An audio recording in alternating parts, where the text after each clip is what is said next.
சென்னை துறைமுகம் சட்டமன்ற தொகுதியில் தாவேக சார்பில் போட்டியிடும் சினோரா அசோக் தனது வேட்புமனுவை தாக்கல் செய்தார். 500க்கும் மேற்பட்ட ஆதரவாளர்களுடன் புடைசூழ மின்ட் அம்மன் கோவிலில் வழிபாடு செய்த பின்னர் வால்டாக்ஸ் சாலையில் உள்ள தேர்தல் அலுவலகத்தில் மனு தாக்கல் செய்தார்.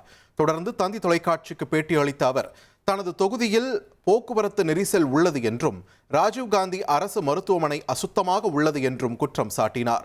மேலும் தமிழக வெற்றிக் கழக ஆட்சி அமைந்தால் துறைமுகம் தொகுதியை முன்னோடி தொகுதியாக மாற்றுவேன் என்றும் இது என் குடும்பம் என்றும் சினோரா அசோக் தெரிவித்தார்.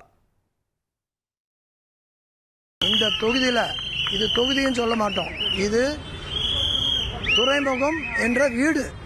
இந்த வீட்டில் பார்த்தீங்கன்னா ஒரு அண்ணன் தப்பான ஆளாக இருப்பான், தம்பி படிப்பாளியாக இருப்பான், ஒருத்தன் கூலிக்கார 1000 இருப்பான்.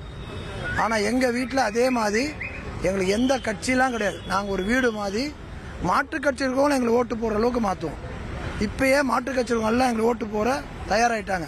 ஏன்னா ஒரு நம்பிக்கை, ஒரு மாற்றம் தேவைன்ற நம்பிக்கை. இது ஒரு மாற்றத்துக்கான அரசியல். இனி செல்லும் இடமெல்லாம் செய்தி.